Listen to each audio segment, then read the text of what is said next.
Joining me today is a comedian, a writer for the Daily News and the Spectator, the former sex columnist at Playboy, and a woman in the midst of taking off Twitter for Lent. Bridget Fettezy, welcome to the Rubin Report. Thank you for having me. You are in the midst of taking off Twitter for Lent. As I just said, you are on a break from little characters and attacking people and owning people and destroying people and getting attacked. I know exactly how Jesus felt. Yeah. How's it going? Before we get into anything else about you, I mean, so first off, how long have you been doing it for? A couple weeks now. Okay, yeah. So I inadvertently didn't know that this was the longest Lent ever. Yeah. So it's normally 40 days, but because of the way Easter falls, it's 46 days. Oh, man. And there's 26 days left. So I'm 20 days in. Right. Of my 46. Which is, so why Twitter? Why giving up Twitter of all things? So I have not many vices left. I've given up drinking. I've given up smoking weed. I've given up, I mean, if there's something you can quit, I pretty much quit it, other than coffee and Twitter. And I thought that I would give up coffee because that was the easiest of the two. And I tried to do that, and I wanted to kill myself. And so I decided that I would give up Twitter. And I'm like you. I take weekends off sometimes. I try. And I felt in February really addicted to it. I remember there would be days where I'd say, okay, 9 a.m., you're off. You shouldn't even be doing it in the morning, but by 9 a.m., get off and go do something. And then it's 11. And I'm like, well, I'll just do until 11. Yeah. And then it's noon. And this is very addictive thinking, oh, well, I've already ruined my whole half of my day. So now just until the rest of the day, I'm just going to tweet. And I could feel myself that refresh, like a little rat. What was that like when you realized that the kick that you're getting, the dopamine kick or whatever it is sort of like some of the things that you've quit? Because you've been sober for about 5 years? Yep, yeah. 5.5, a little bit. It wasn't necessarily noticing the kick, it was noticing the inability to the lack of feeling kind of powerless over being able to stop when I wanted to stop. Yeah. If I put an end time, not being able to meet that end time, having it's very much like my life started feeling a little bit unmanageable. Yeah. And even just seeing how much, the most interesting thing that's come of the 2 weeks or little more than, I guess almost 3 weeks now, is how much physical energy I have. Yeah. So this I haven't really found the science on because I'm a nerd, so I went down all these science holes, and now I'm reading this book, Irresistible, which is all about screen addiction and all the studies, and it's brilliant.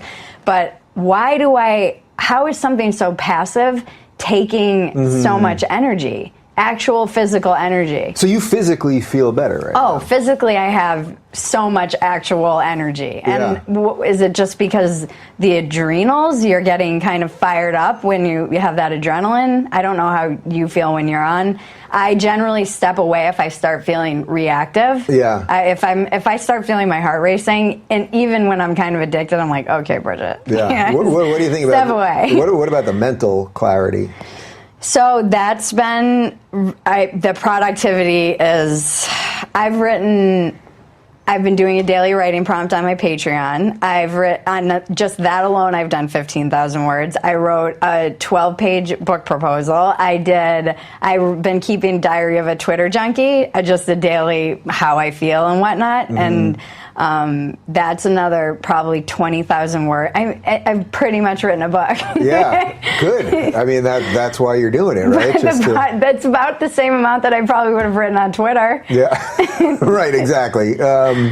So it's interesting because when I've done this, and as you know, I do the weekends and I do the August thing, what I found is, especially when it's not just the weekend, when it's the longer one, is that I'm just generally calmer. Like, I'm not that neurotic or whatever in general. Okay. But I find that like my patience level, like if I'm at the supermarket, you know, normally you're like checking out and you're maybe looking at your phone or whatever, where now it's like I'm more inclined to say hello to the person that's checking me out, or just like a little more present. I'm so much more present. Yeah. Definitely. That has been a remarkable difference in everything. And even people in my family, and my sister, we were joking about the other day, and she said, you are more present, even just on the phone with her. Yeah. And in my life, and I feel like even my dog notices it. My dog seems more connected to me, and I'm like, is this because I'm just not on my phone all the time?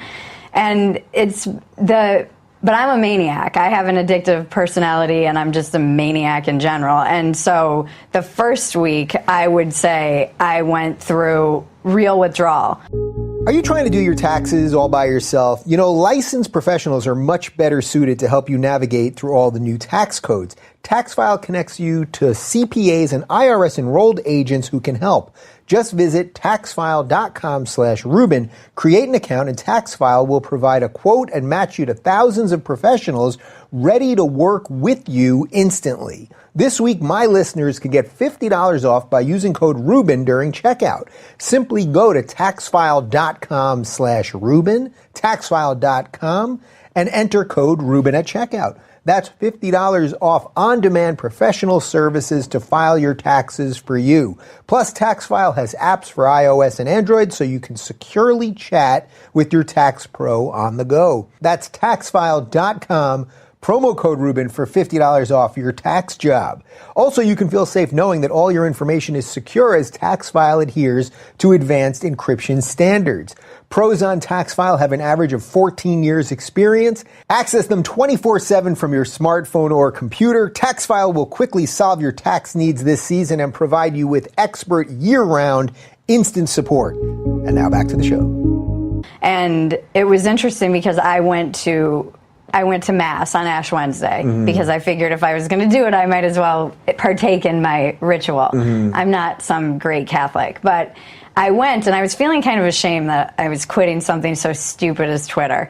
And the priest, or the Monsignor, gets up and he's giving his sermon and he says Lent means slow in French, and that this is a time we're supposed to go within and look at how we can help those who are suffering.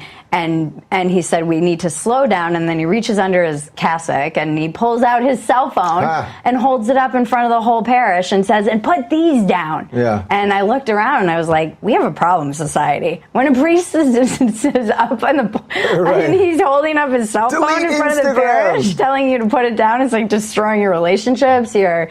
And that was, and then I look over at my aunt who's on her phone in the church, which is hilarious. Well, it's interesting because it's like we can't quite quantify how having access to this much information so fast, just out of nowhere, basically, only within the last, say, 10 years, we have just no idea how it's rewiring our brain, the way we think, the way we behave, the way we connect with each other. They do all these studies on empathy with younger kids and how you need to have those.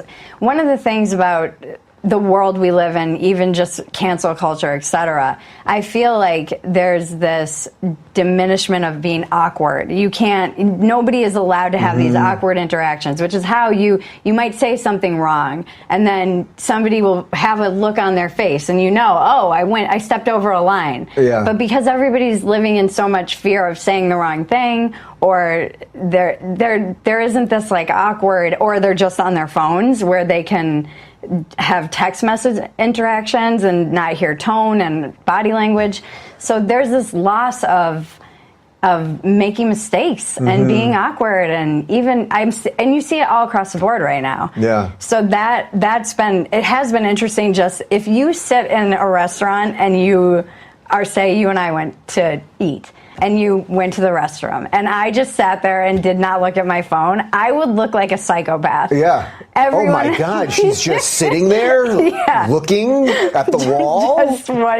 And this, in the book Irresistible, he says that there's this inability for us to just be bored, that as humans we used to just have this idle time. And I look at my screen time, and you'll see your screen report, and it'll say something like, oh, your screen time is down 45%. You're like, hooray. And then it's like, to 5 hours. Right, to 27 hours a day. What am I doing?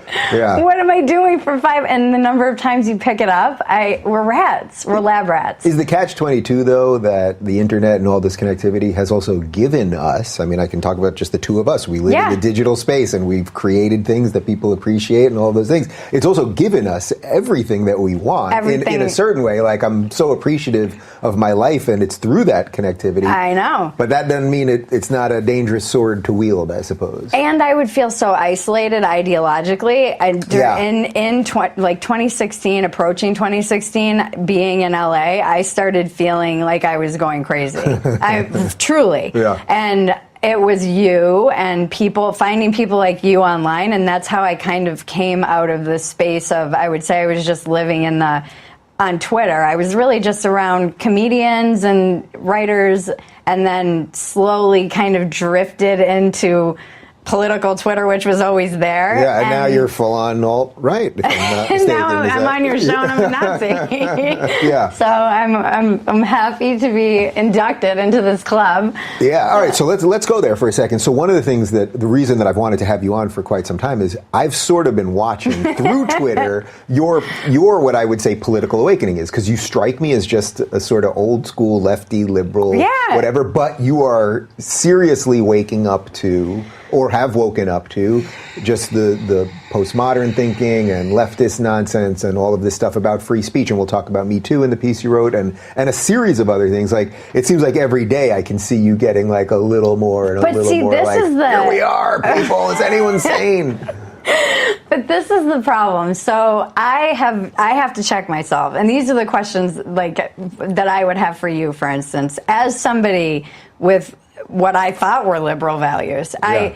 I don't like how in this tribal world, it's like the left gets social justice and the right gets family values. No, everybody should care about those things. I know plenty of people on the right who care about social justice, and plenty of people on the left who care about family values. Well, how would you define social justice when you say that? Oh gosh. I mean, I think just caring about other people. I feel like there's an idea that people on the right are callous and just don't care about They anyone only care else. about taxes. And, money and themselves, and essentially there's a callousness, I would think, that is applied to that. But I do think that people... I found that to be completely untrue, by the way. The more that I've met these people, I think I did think that years ago. So my biggest thing that I have to check myself is, am I reacting to rejection? So in being somewhat rejected by the former party, although I don't feel rejected, I feel like I didn't move. It just went... like, welcome to my world, sister. Yeah. Where did like they're drifting away. Yeah. And I explain it to people like I was this customer, a regular at a bar, and I was a regular at the bar, and then they took me as the voter, for instance, and and I just kind of went to that bar all the time. They knew me. I grew up going to that bar with my grandpa and my dad. You know, it was a family bar tradition, and then suddenly they stopped caring about me, and they started caring about the hipsters with the beards and craft beers and stuff, and they stopped caring about just their regular customers and the normal common sense folk, and started making these fancy drinks. I like this metaphor. They somehow lost me as a customer because now I am a registered independent. And you'll see the criticism of, on the left, I see this a lot of, somebody said something I didn't like, and so I stopped believing in equality and women's rights, and I abandoned all of my principles and became a conservative. And I don't think that's a fair assessment. That assessment, I think, has no self-reflection, which is my biggest... that's really, people accuse me too. They say, oh, you don't call out the right enough. Well, I'm not a conservative. Yeah. I don't know anything. I'm learning about conservatism, but I didn't know anything. I was raised a blue blood Yankee, Democrat, liberal. My parents sang for my dad sang for the Kennedys. Like, that was where I came from. Yeah. And so I just wasn't really paying attention. And then suddenly I felt like what's happening? Yeah. How is it that it's suddenly like punk rock to be conservative? All right. I want to back up to this bar metaphor. I like what you're doing here. So, okay, now the hipsters come in. They've got their fancy drinks. You don't know where you are anymore. The bar that you and your dad and your grandpa are in. Where do you go? So you walk out of the bar. What happens now? I'm welcomed with open arms by the alt-right. Yeah. But are you shocked when you go into the other bar next door that you thought was the evil bar, and you realize that, whoa, there's some decent people in this crazy conservative righty world. People are people. I'm always like, I moved every year and a half growing up. So I'm very sensitive to mob mentality in general. I'm very aware of groups and how they like to form and tribes. And I've always been the girl on the outside kind of looking in. So this space that I'm occupying now is not really that unfamiliar to me. But what was shocking was finding that they weren't evil, these like evil people, and that their values, we can have differences of opinion, and that seems to be the thing that concerns me the most, is that there doesn't seem to be any tolerance for differing opinions or nuance, which is what's worrisome. And so the new bar seems to be a little bit more tolerant. However, I'm also aware that they're more than happily weaponize somebody like me as like the disaffected liberal who no longer, who is rejected from her tribe, essentially. Right, but isn't that true? So how do they weaponize that? Because people will say that to me. Well, see, you left the left, and now the right's embracing you because they want to use you to show that you're not that bad, or that they're not that bad, or something like that. I'm always they don't seem to be that bad. No, it's true. But what I mean by weaponize is that they'll happily abandon me if I don't. It's not like they're taking me in as one of them. Yeah. So they're not taking me in to their tribe to protect me. The minute that I express any nuance for in anything that might not be in alignment with them, there will be no defense of me. I'm pretty. I bet that will change. I bet your thoughts on that will change. Yeah, because I go to all these conservative Turning Point college events, and I talk about being pro-choice and gay marriage and pro-weed and for strong prison reform and against the death penalty, all these lefty things, and they keep inviting me back. Okay. They love the differences. That's really what I'm finding. But I hear you. Like, it's weird to think that's possible when you're in that new bar. But that's just what I found. I found they're more open-minded, and I can have these discussions openly about things that I didn't feel like there was not room for discussion. And there have been just the most. My awakening really came when I started noticing that I was self-censoring. So I just started recognizing that I was not speaking freely. And even when I went and did Michael Knowles' show, I remember we were all just in makeup and talking, and I was like, oh, it's so nice to be able to just speak freely and not be walking on eggshells and afraid that I'm going to use the wrong term or wrong anything. And just that, recognizing that was happening was something that pushed, I would say was where not only was I ignored at the bar, but suddenly I was not sure I wanted to be in that bar anymore. Yeah. Because I felt like I wasn't really welcome. And part of me is am I just old? This just progress, and maybe I'm like the old lady that's like, this isn't the way things are. I seriously hope not. I think I'm only 2 years older than you, or something like that. There is a certain amount of stuff that I've learned from younger women where the whole stuff with consent culture, for example. I think that, again, it's eroding a lot of awkwardness, and can I touch your hair? Yes. And just human sexuality, trying to put that much control on it is crazy to me.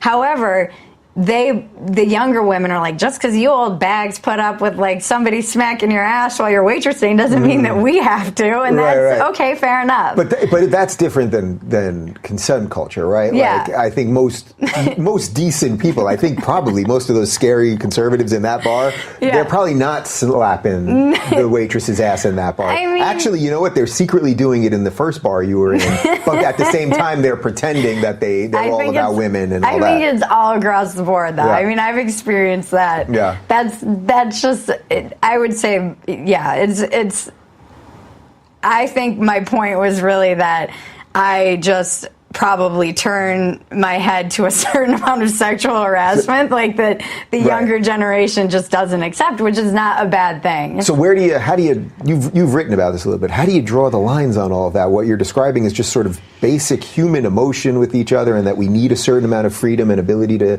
make mistakes and push each other, and that we have certain desires, and that, but they can't be just like unbridled desires, and all of that with a culture now where, they want you to sign documents before you hook up with apps. people. And there's apps where you both have to consent. We're going to do this, but then and this. Consent can be withdrawn retroactively, I think. You can still look back and say, oh, no, I didn't consent. What's the point of consent if you can take it back? There's that ridiculous story from like a year ago, I forget what school it was, where both students, the male and the female, after accused each other of rape. Oh. They both accused each other because they wanted to get the leg up on the other one quick. Like, that's how. So how do you manage? I mean, as someone that writes about sex and all this stuff, how do you negotiate that? I mean, this was part of the reason that I think, again, when you want to talk about my awakening, I was the girl that was writing for Playboy like it was still the 90s, because I didn't go to college, and so I didn't have the indoctrination of a lot of this woke culture. I'm not woke at all.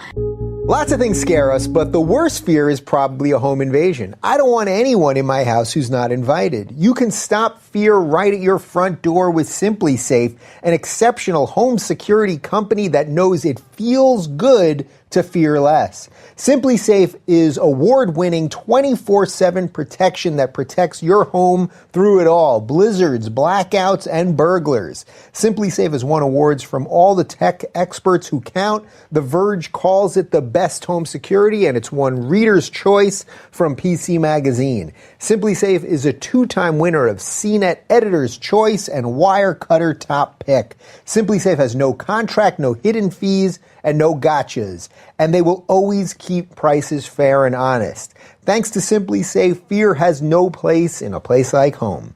Feel safer today. Try Simply Safe with free shipping and free returns. You get a 60-day risk-free trial too. Order now and have your home protected within a week. Go to simplysafe.com/Rubin to get started today. That's simplysafe.com/Rubin. Be sure to go there now so they know we sent you. Simplysafe.com/Rubin. And now back to the show. And I would say things like, in my first article, it was, women date assholes because you're a pussy. And it did not go over well with the left or the right. That was the first time that I was like mutually getting. So what was the hate you were getting from each side? The men's rights activists and stuff were saying like that men don't generally like being called pussies if you can't, I mean, essentially they're like, oh, so if I can't get laid, I'm a pussy, like that, screw you. And then it was like toxic masculinity from the like extreme feminists, and that happened to me a lot. The extreme men and women often, I don't think they realize how close in the circle they are. What do you make of that whole situation right now? That it seems like at some level we're entering like this low-grade war of the sexes. Like this sounds like a bizarre dystopian story. No, I know, and it's I don't think that. So I don't think you need to emasculate men in order to empower women. And I feel like this is kind of there's so many it's like, okay, so you're talking to me about toxic masculinity and you're saying toxic masculinity this, and men can't show their emotions. Oh, but sit down and shut up. Actually, we don't want to hear from you at all, guys, unless you are a trans man, or unless you are a person of color who's gay, or if you check some boxes, you're allowed to speak. But other than that, if you're a white male, like, shut up. Yeah. Well, where does that fall into your toxic masculinity, and how is that helpful? Because from my experience writing for men and hearing from men, cis hetero men, the red-blooded American male, the alpha male men, my kind of dude, they are struggling. I did some of my favorite pieces were pieces like on balding or premature ejaculation, and men, I'd say, hey guys, what do you think about this? And it would be essays, thousands of words. No one's really asking them questions how they're doing. And when you do ask them, hey, how are you doing? It's like a fountain of pain, essentially. Yeah, it's so fascinating to me because, as you know, I've been on tour with Jordan Peterson for the last year, and it's like people always say it's angry young men coming to his shows. And first of all, I don't find them to be angry, but they are people that are trying to put their lives together. But I always think it's such an odd criticism because let's pretend it was 90% angry, white, cisgendered, toxic men, and he was helping them deal with some of their issues. That would be a good thing. Right. So the blanket accusation of, you're just writing for straight white men, or that it's mostly straight white men that show up to these things, and I'm not even saying that's the case. It's such a low level argument because everyone needs help regardless of their gender or their skin color or whatever. Yeah, and people are, women have been given, I feel, more tools, and they just are allowed to express themselves emotionally in society, and men really aren't. And so they don't have tools. They just don't have as many, and they don't feel as comfortable opening up.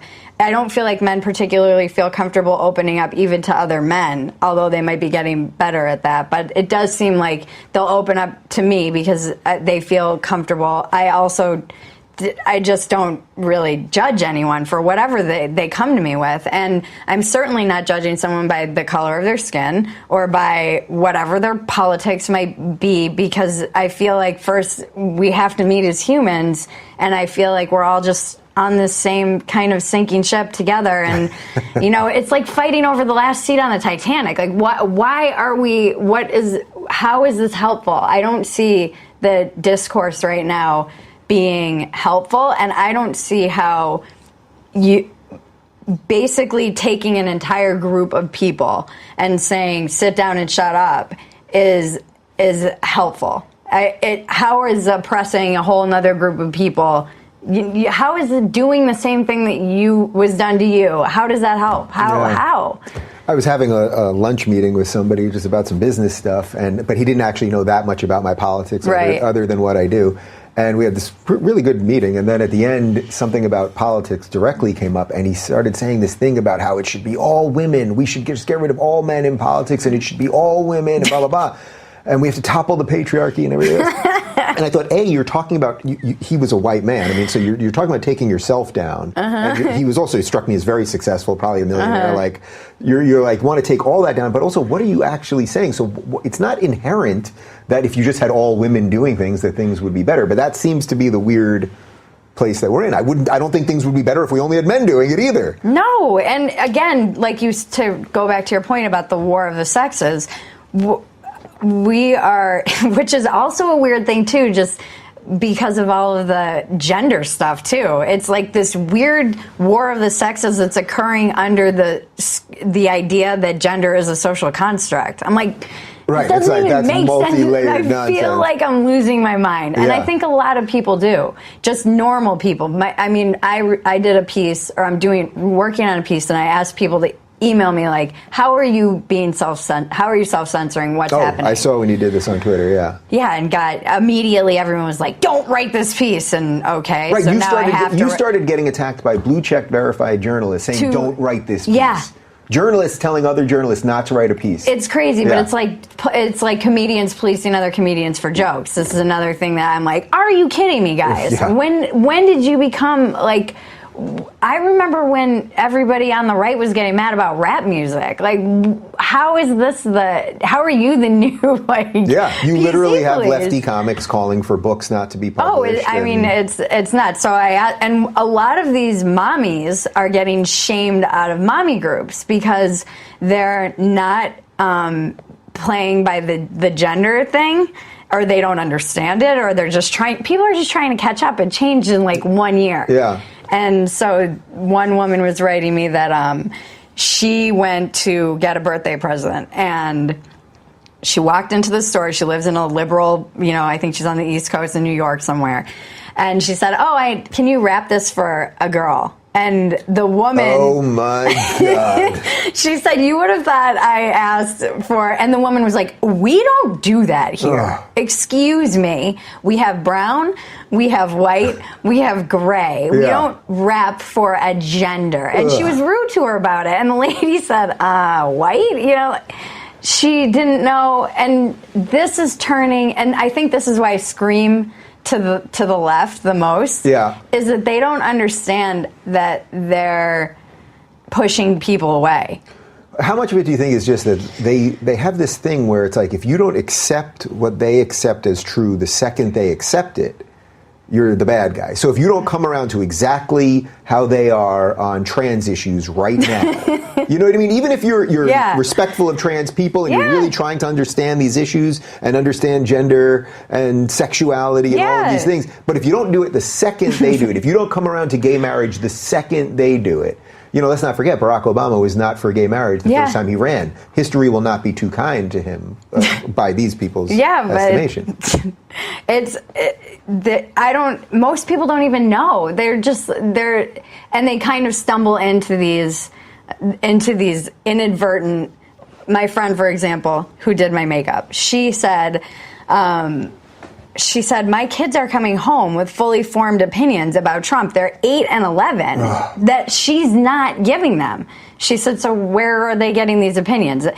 I had a family member who... Is she freaking out about that? I mean, she says, you know, everybody, they have conversations about it in their home. She did makeup for somebody. She posted a picture of herself and Ann Coulter. Just was like, hey, look who I did. Again, stumbled into, and she said she got completely eviscerated on Facebook and didn't even see it coming. So I think a lot of people have, when they see this, you know, these kill shots, they always go, everybody swarms, and other people observe this, and the public shaming, and then it silences them. So every time these little, and we don't know how many of these little micro shamings are occurring all across America, and what worries me, well, not worries me, but what's interesting to me is how many people there are like me who have, and you know, people are coming from the right as well for their own reasons, and now they're,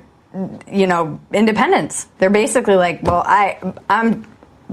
there's crazy stuff on both sides, and I believe in common sense and reason and nuance and free speech and the, you know, scientific method. And some radical shit. That's what you're trying to tell me. Yeah. I had a dream last night, actually. I think I was nervous, and I had a dream that I was on the show, and I said, I'm coming in hot, Dave. I haven't been on Twitter, and it is liberating because I don't have to hear anything, and I can say anything like, boys and girls are different. Yeah, and you won't know. In my dream were like, don't say that. Well, you're welcome to say it in reality. But the beauty of this is, so when we post this episode, God only knows what you've said already that will have offended the masses, and you won't even know for weeks. But your cousin, what's her name? Maggie. Your cousin Maggie is running your Twitter account right now and sharing some stuff and all that. So do you think there's any chance that some kind of new center can develop here? I think I'm optimistic. I run optimistic. I generally think that I hope. I saw Claire's interview, and you know, she was saying we have to share the risk, and I love that idea. Yes, Colette, I love that idea of sharing the risk. But I also have nothing to lose. I don't have children in school who will be punished by my politics, by their teachers. I mean, one of my family members during the election, she had to tell her kids that her teachers were insane because of the stuff they were coming home and telling her, and they were crying. And, you know, these are adults who are supposed to be teaching children. And she just said I had to tell them, like, your teachers are insane. Right. You're basically sending your kids to a mental institution all day long, and then you bring them home and you go, all right, what whack out what did you hear crap today? Did they come up with today? And so I don't have, and I'm not working in a corporation where I have a job that I could lose. I don't deal with HR, thank God, because that sounds like a nightmare. But you don't have nothing to lose because you've got writing gigs and you've got other ways that you support yourself. I mean, the mob can come for anybody, right? Like, so it's not nothing. But people, I guess I'll probably never know. Somebody like me will never know what I've lost. So, for instance, I don't know what doors have shut. I know that my politics on Twitter will keep me out of writers' rooms for sure. Yeah. And I actually know that for a fact that even somebody looking for someone who is somewhat centrist thought that I was too far right, which is right. Well, that's what they do to everybody. Crazy. So that's the inherent problem, right? So I don't know that some showrunner won't see my Twitter and say, no, forget that girl, she's a Nazi. I do know that I had a really brilliant editor, Joe Donatelli. He was my first editor of Playboy, and he said, die on your own sword. And I love that, because that really is all that I can do and all that we can do. And the great thing about the Twitter hiatus has been really being able to step back and look at the big picture and perspective and the bigger themes that keep coming up within these little mini micro outrages and news cycles that we get all juiced up by. And one of those is free speech. I will die on that hill. That is a hill I will die on. I'll be right there with you, sister. Yeah, I will die on that hill. And that was the biggest thing that I saw. I have Art Tavana. He has amazing profiles with people that nobody will publish because they're just considered toxic or whatever. He's a great writer. We were talking about him right before this. He happened to write a really nice piece about me in Playboy where he was also critical of me but he's an actual journalist, and I thought it took a lot for me to be willing to let him spend a day with me, because I've been thrown under the bus by these guys who have been in my home many times. But I watched him for a while and I was like, he seems decent enough. And he was on my podcast and he's great, and he's been checking in with me during this Twitter hiatus and said I was essentially bananas. But Art was the one who we were talking about this, do I have anything to lose? And I said, well, the hard thing for me being off Twitter is that I really can trace every single dollar that I make through Twitter, whether it's through an editor who found me. That's how Playboy originally found me. That's how most of my patrons come through Twitter. And he said, well, you're just a drug addict that started cooking meth in your basement. And I was like, oh no. But I wouldn't have met Art. And so there is this, again, I'm optimistic. I think that there's this double-edged sword of we are connected, and we have the conversations that are happening on podcasts that you have, that Joe Rogan's having. I know you guys are all paying the price for it. I cannot tell you how many men have told me Jordan Peterson literally saved their life. Whatever they want to think about him, he's helping people in a really tangible way. And that is hopeful for me. However, when I see that there are less and less outlets for this, that the gatekeepers seem to be, shutting down, no conservative columnists if you're a leftist publication. The stuff I've seen in terms of deplatforming on Patreon. I mean, I shed lots of people. Yeah. You've Sorry left. about that.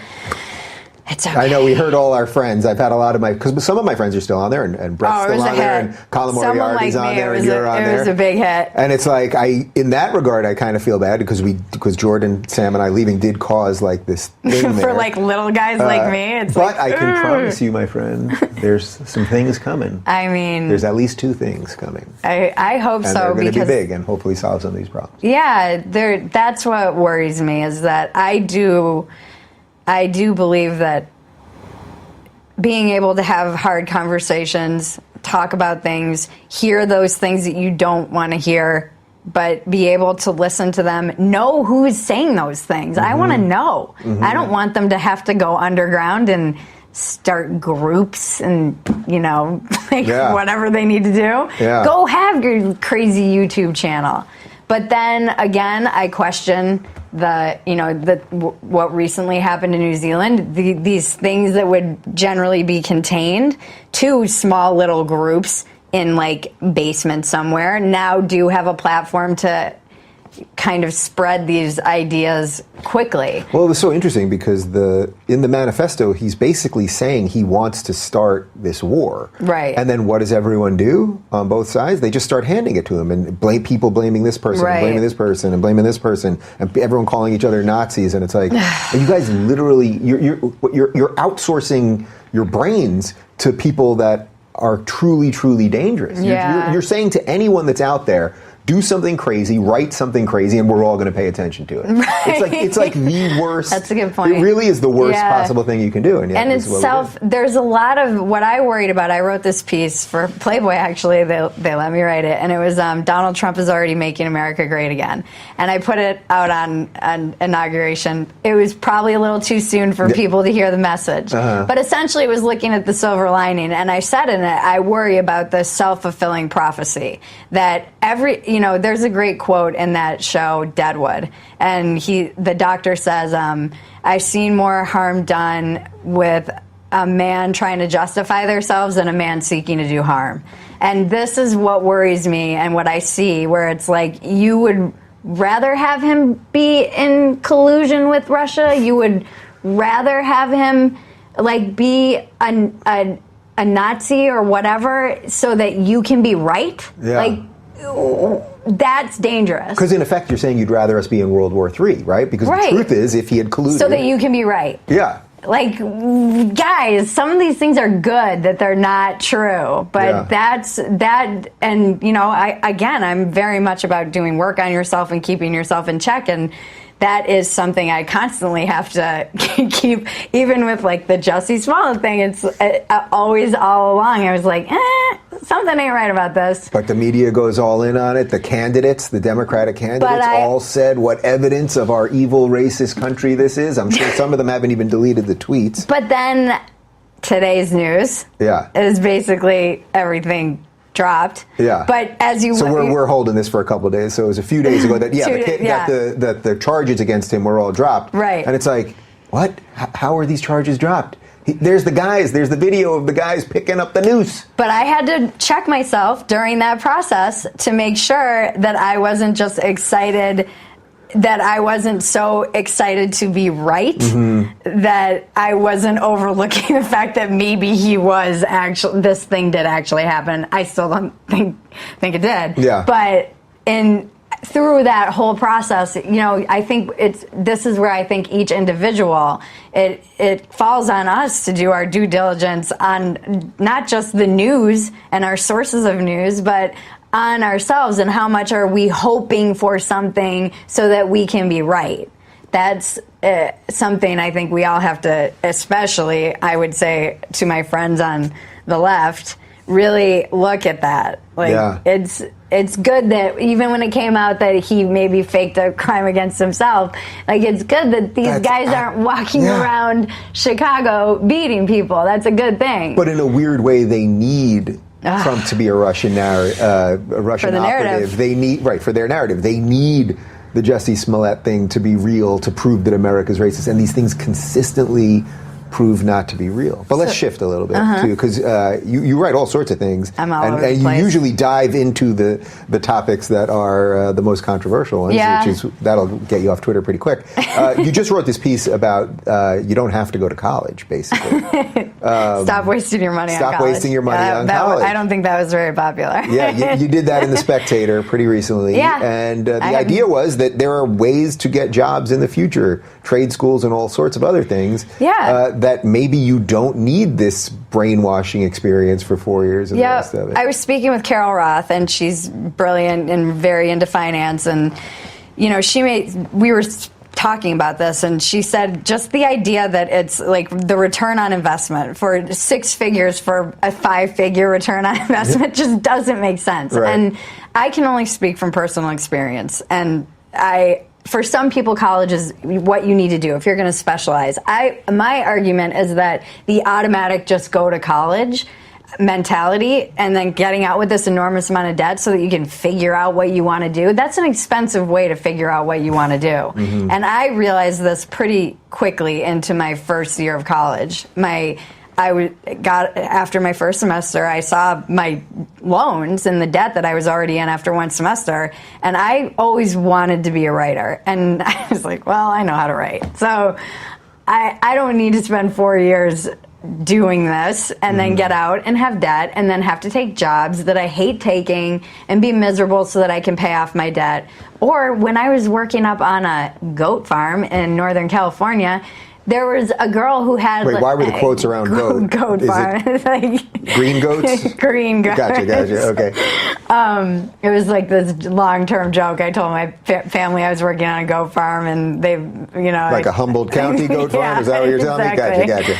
And there was a lot of people there who basically, it was not in their benefit to go into the workforce above, they were working under the table, obviously, because then it didn't trigger their student loans, so there's like the deferment. And I'm like, what? You're an engineer. Yeah. Why are you sitting here with me? And I think that there are a million ways to skin a cat. We need trade workers. We need just so many different laborers and I've gotten a lot of criticism for this article, and a lot of it is fair. But is it also that we just don't need certain things that people are being taught? It's not only that we need people that have certain skills, like physical skills, but it's also that a lot of the stuff that people are majoring in college, if you're majoring in, feminist dance or lesbian badminton or, any of these things, it's like, okay, well, what do you think you just paid for all of those years? Yeah, and I think I said in my piece, if you go get a degree in gender studies, you're really only good for writing blogs on the internet. Yeah. That's it. What else are you going to do with that? Maybe go teach. But you teach gender studies. That's what you do. What do you do, though? Yeah. What do you do with that degree? So be practical about I generally, because I have had to pay for, I didn't have, if someone's paying for college or whatever, go to college, get a degree. There's a lot. The pushback I've received that has been the most thoughtful is that statistically people die sooner if they don't go to college. Mm-hmm. Now I think this probably has a lot to do with socioeconomic factors that are not necessarily being taken into consideration. There's a correlation thing going on there. But exactly. Everybody went to college. So it's also a study that you're like, well, there's an entire generation of people that went to college. What about a generation of people who maybe went and became trade workers, and maybe they went and taught themselves how to code online, which is what another family member of mine did. There's so many. It also sounds like a new version of servitude to me. Like when Bernie gets out there and he's like, free college for everyone, which we know, of course, is not free. And then he says, a guarantee of a federal job. That sounds horrible to me. So we're going to in effect, you're going to force everyone to go to college because the few people who won't want to will be shamed into doing it and wasting their time when they probably have all sorts of other skills and can do they can write without going to school. They can learn how to do coding or whatever else. Learn to code. I don't know if I'm even allowed to say that. Can we say that? Boys and girls are different. Learn to code. Demonetized. You're done.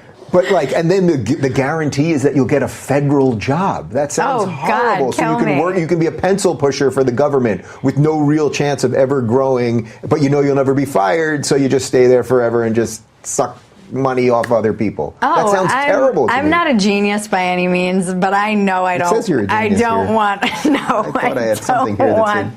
to work for the government. I don't want them to have much of my money to do things with. They just don't seem to be that effective from every government institution I've had to deal with. Yeah. Well, you gotta love it. The lefties. Trump is Hitler. The government's evil. The patriarchy. What's their answer? More money. Give them more money. I got into it with a friend about this the other night, and I felt bad because we hadn't talked in a while, and I didn't realize that he was as fully indoctrinated in the approved message as he was. And I really just tend to ask questions, and it's amazing how angry he was getting at my questions. Mm-hmm. He said, I'm tired of all these white supremacists talking. They can all just shut up. And I said, okay, but why do you want to take their gun? Why do you want to give away your guns then? Because then he went off on a tangent about that. And I'm like, I just want to know the logic. That's it. And do you find that it ever gets to a logical point? Because I've had these conversations with friends and now sometimes former friends. Oh, yeah. He might be a former friend. Yeah. But do you ever find that, they always move the goalpost, they always change the definition of words, or they change how history is? Do you ever find in one of those conversations you can get it to something that has some shape? We had the conversation started because I made the mistake of telling him that I was doing the Glenn Beck radio show. And I didn't even think twice about it because I'm used to, now I occupy a space that's a little bit more centrist. And so I got lazy. Glenn is a good man, by the way. He's a friend. He's a decent fella. Yeah, he doesn't want the government. I didn't have to my take guard up, and I was sloppy, and so I was talking to him, and he just lost it on me. I was like, "You're going on." And I said, I will have this conversation with anyone who's willing to have a conversation with me about this. What was his implication, that Glenn Beck is a white supremacist? Well, yeah, obviously. Anyone, now that the whole, and this is why I'm not sure how we escape from this binary, and I was writing about this yesterday in my journal, because I can't write on Twitter anymore. Yeah. And if you want me, at the end of this, if you want me to tweet out something very powerful for you. Screenshots of my journal. Yeah. Please help me. No, I was writing about how, because I always try to make sure that I keep myself abreast of whatever is being written on the left as well. And I'm not sure how you escape the binary of essentially the Republican Party is the party of white supremacy, and if you are a conservative or a Republican, you are basically doing everything to uphold white supremacy. And you're not saying that's true. You're just saying I'm that's not saying what that's true. people I'm saying this seems to be what the messaging is. That as I understand it, I could be wrong, but this seems to be what I'm reading and what I'm hearing. And I don't know how you escape that binary. Well, I think you relentlessly have to call these people out, right? I mean, that's all you can do. It's just not the case. It's just not true. But they own so much of the media and so much of academia and everything else that these messages keep coming through. And now you've got a friend of yours probably telling you you're a white supremacist because you're talking to Glenn Beck. I was a white supremacist for doing Ben Shapiro's election special. I mean, There's nothing a white supremacist likes more than an Orthodox Jew, right? It's apparently you can that can be the case, and so that's I recently, I stepped into it, and it was my own fault. I hadn't had coffee, and I was tweeting recklessly, and I said something. I came in defense of that white kid that was on the GQ cover, and I said the war on white men, and I meant to put quotes on it because and I didn't have coffee, and this is not an excuse that it was early, and I was there's not enough space. What could possibly go wrong? And not thinking, and it was 2 days of you're garbage, essentially. You're garbage. I got called a grand wizard. And it is weird when you're, being called racist used to be the worst insult. And I grew up learning that was a horrible insult. And so to have that, and somebody kind of James Lindsay actually stepped in, and he was like, Bridget, I see what's happening here. You are up against, critical theory, and you need to just log out and say nothing because it will all be used as proof that you are a racist, essentially. Yeah. And it was, there's parts of it that were upsetting, obviously, and then parts of it that I was like, this is nuts. Why are you calling me garbage? Would you say that to my face? Yeah, well, they're anonymous and they're on Twitter. They're not. These were blue checked. They weren't anonymous. Oh, you got some of the blue checkers too? It was a. What do you make? Let's just back up to this point that because I saw this happen to you on Twitter, that there were journalists actually trying to stop you from writing a piece. What do you think about just the state of journalism? Because to me at the moment, especially after the last little time with the Mueller investigation and everything, it's over. It really CNN and MSNBC, whatever shred of remote credibility they have left, they've destroyed. The New York Times has basically destroyed itself. I don't say any of that with pleasure. People think I'm saying it ha. I'm not. If those guys could just be a little bit better, but they can't. Or self-reflective. Or just instead of doubling down every time. Right. Now they're all trying to throw Mueller under the bus because he didn't do exactly what they wanted. And now we've got to investigate him and just more government everywhere. And it's what are you guys chasing? You're chasing your own shadow. It's the state of journalism is very worrisome to me because and I do sometimes wonder about journalists on Twitter because you need it in one respect, but on the other respect, you see everyone's politics. So Right. how could anything that they wrote be unbiased? Yeah. You know where everyone's coming from. And I do wonder, you know Matt, how do you say his last name? Taibbi? Taibbi. Yeah. He wrote a piece about the Mueller thing, yeah. And just the state of journalism, and he's been doing some really great reporting, actual journalistic reporting, and he listed all of the links to every single thing that all of these organizations, CNN and the New York Times, have said, and he compares it to the WMD. I think there are still journalists who are critical of their fellow journalists, and the criticism that came to me when I reached out for self-censorship was like, oh, here comes Bridget writing another piece about how Trump supporters are self-censored. No, actually, quite the contrary. That's not what I'm looking for. I'm wondering how liberals are self-censoring. And they don't want to hear it. Generally, somebody said, when you get the most flack when you're over the target. Yeah. And I definitely, just the fact that everyone piled on, they do not want to hear how they might be pushing their own party away, people in their party. And these are the people that they need. There's no more votes to the left, to the far left. You've gone as far left as you can go. Boys and girls aren't different anymore. We can't go any farther left. Well, that's why they want to lower the voting age to 16, though, because really, that's it. Lower the voting age, change the Electoral College, adds members of the Supreme Court. I mean, these are all ideas that are being floated by them right now. Because, yes, there's that intersectional competing interest cacophony can't hold forever. You run out of people to destroy. Or you could just come back a little bit and be somewhat reasonable. If only somebody had been talking about this for these last 5 years.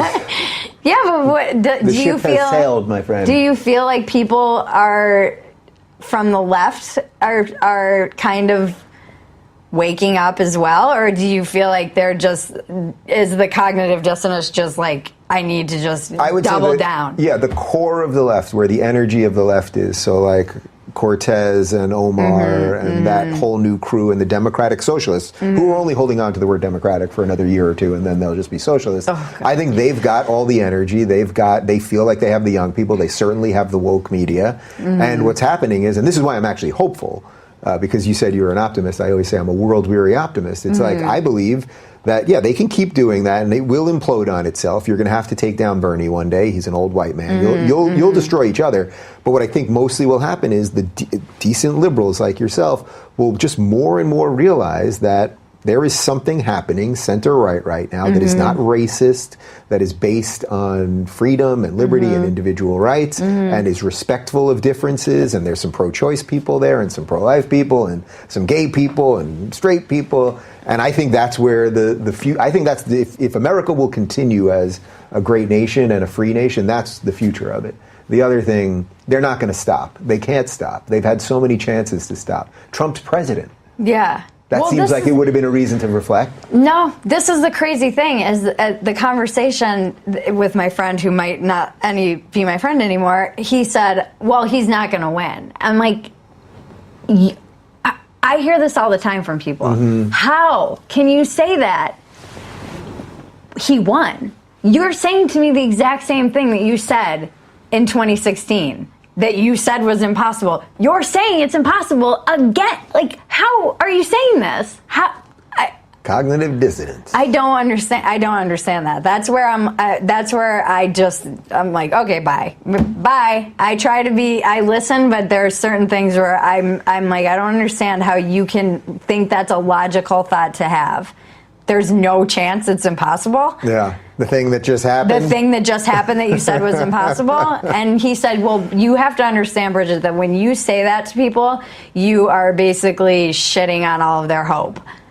And I'm like, well, okay, so now it's my responsibility to take care of everyone else in the world's feelings. And this is the new thing where you're supposed to just manage everyone in the world's. One of the first things I learned in rehab when I was 19 is that it's none of my business how anyone feels about me. Yeah. And now it's like, apparently, I have to make sure everyone around me is okay. And because then you can never think about yourself, and that's really what they don't want. It's interesting. Or that's what they really want. They don't want you to be able to think about what you really think. So they keep you focused on everybody else all the time. Yeah, I mean, I think we're living in. Most people are like, oh, these times that we live in. I love it. Yeah, I think it's too. exciting, Me and too. I think it's dangerous and terrifying as well. And there are days, when I was getting these emails about how people self-censor, I was in a dark place. And my cousin came over, Maggie, and she said, we need to get you the F out of this hole you're in, because it was hundreds of emails, but the language people are using, thank you for giving me permission to speak freely, thank you for allowing me to, I don't know if this will end up anywhere, but it just feels so good to get that out. And they assume there are these things of people saying, some of the people on the left trolled me and they were like these intentionally racist things, but most of the emails I got were very thoughtful and very places, people are... Well, it's not people that are staking out far-right positions, I think, is what you're saying, right? No. It's people that are just saying, maybe I'm for low taxes or something, and they're afraid to say it because you're a conservative, you're going to lose your job. Yeah. And also just the way that it's infecting policy, like you say, has been said on here, and people say that politics are downstream of culture. So just the way that one man was saying, well, it's we really are afraid to criticize the code of certain hires because it could end you up in HR. And he's like, and this is code that's kind of important. These are the soft effects of, on the marketplace and in the world of ideas that we can't see, and you can really only see if you ask for people to be truly honest and fearless, or if people start speaking up. But you're not going to see that because it's so subtle. It's so insidious. That's the thing about self-censorship. It starts in the mind, and then... And once you start doing it, you just keep going. It's almost impossible to remember that original person. And it's easier to, for instance, you can't burn a book if you get it banned before it's even published. I mean, these are things that deeply concern me. They're more concerning. I feel like there's a lot of corruption and stuff that we have to take aim at. I feel like it's our job as citizens, and this is really my big, where I stand now is kind of with you, I guess, in the middle, and saying, the center must hold. I had abandoned my job as a citizen of looking critically at everybody. And the fact that somebody like myself or you, who might be looking critically at things on the right and critically at things on the right, that's controversial, is very bad news for democracy, because that is our job as citizens, not to be loyal to some party. It's to be critical of our leaders and all the people who want to be leaders, not just on some team.